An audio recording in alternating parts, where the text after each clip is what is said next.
நீ ஆண்ட பரம்பரை தானே, வேணும்னு சொல்லிட்டு போ. எப்ப உனக்கு பசிக்கலன்னா நீ போப்பா, பசிக்குது சாப்பிட்டுக்கிட்டும்பா, அவ்வளவுதானே.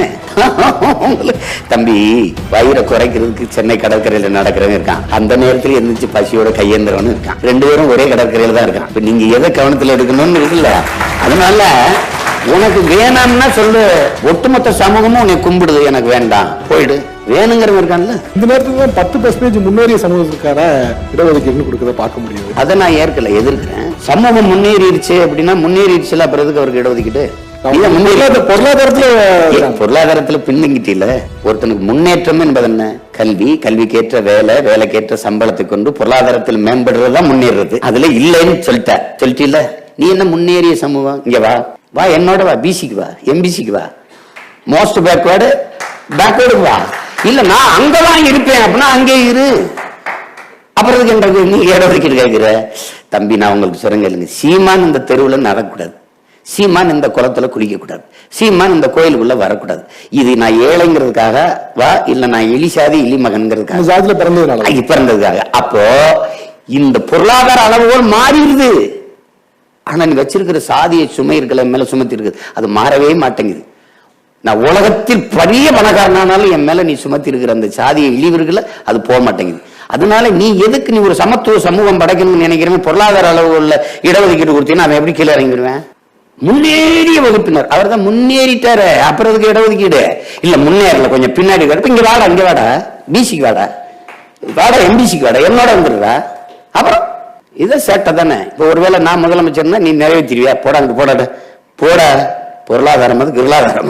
எந்த எந்த மனச்சான்று இருக்கிற எவனும் இதை ஏற்க முடியாது. இப்ப அண்ணன் ஒரு வேளாண் குடிமகன், நான் ஒரு உழவன். நான் என் தோட்டத்துக்கு தண்ணி பாய்ச்சணும், அது என்னுடைய நோக்கம். நான் வரப்புல நின்று பாக்குறேன், மிளகா போட்டிருக்கேன், அல்லது தக்காளி போட்டிருக்கேன், கத்திரி போட்டிருக்கேன். வரப்புல நின்று பார்க்கும்போது எந்த இடத்துல செடி வாடி இருக்குன்னு பாக்குறேன். அதுக்கு உடனே தண்ணி விடணும். இது 2 நாள் தாங்கும், கொஞ்சம் ஈரப்பதம் இருக்கு. இது ஒரு 3 நாள் தாங்கும். அப்படிங்கும்போது மொத்தமா வாமடை வெட்டி தண்ணியை பாய்ச்சறது இருக்கு பார்த்தீங்களா? மொத்தமா வாமடை வெட்டி அது அந்த வாடிய செடிக்கு போகுமோ போகாதோ, மற்ற இடத்துக்கு ஓடும். அப்ப மொத்தமா நான் என்ன பண்றேன், நான் ஒரு வேளாண் குடிமை என்ன பண்ணுவேன்னா, எங்க வாடிய செடி இருக்கோ அதுக்கு முதல்ல தண்ணி விடணும்னு ஒரு பாத்தியை கட்டுறேன். கட்டி அதுக்கு நேர தண்ணியை திறந்துட்டு முதல்ல அதுக்கு விடுறேன். எல்லா செடிக்கும் தண்ணி பாய்ச்சணுங்கிறதா என் நோக்கம். ஆனா உடனே வாடுற நிலையில இருக்கிற செடிக்கு முதல்ல விடுறேன். இதுதான் இடஒதுக்கீடு. புரிஞ்சுக்கிச்சுன்னு நினைக்கிறேன். அதை அது அப்படி இதெல்லாம் பேசிட்டு கூடாது. கிட்டத்தட்ட ஒரு ஆண்டுக்கு மேல நான் சிறையிலே இருந்திருக்கேன்ல, உங்களுக்கு தெரியும். அது ஒரு தொல்லை இல்லாத ஒரு வாழ்க்கை. நீங்க சிறை அலுவலர்கள், அதிகாரிகள் நம்ம ரொம்ப பேரன்பு காட்டுவாங்க. சாப்பிடாம வரங்க விட மாட்டாங்க. நேரத்துக்கு சாப்பிட்டுங்க ஐயா, நல்லா இருப்பாங்க. நிறைய படிக்கலாம், எழுதலாம், அதுக்கான வாய்ப்பு இருக்கு. நீங்க சிறை போனா கூட உங்களுக்கு ஹை செக்யூரிட்டி பிளாக்னு தனியா தான் வச்சிருப்பாங்களாமே? ஆமா, சிறைக்குள்ள எனக்கு தனி சிறை இருக்கும். அது உங்களுக்கு தெரியும் தானே. உளவியெல்லாம் நம்மளை சிதைக்கணும்னு நினைச்சு செய்யறது. அதை யாரோட மற்ற கைதிகளோட பேச விடாம தனியா வைக்கணும்னு. அது ஒன்றும் நம்ம அதுக்கெல்லாம் பயப்படுறாள் என்ன இல்ல. அது என்னைக்காவது உங்களை பின்தங்க வச்சிருக்க, ஒரு ஸ்டெப் பின்னால போக வச்சிருக்கேன் என்னைக்காவது சிறையோ? அதெல்லாம் ஒன்றும் இல்லை. எவ்வளவு மகிழ்ச்சியா உள்ள போனோன்னா அவ்வளவு மகிழ்ச்சியா வெளியில வருவேன். நீங்க பார்த்துருப்பீங்கன்னு நினைக்கிறேன்.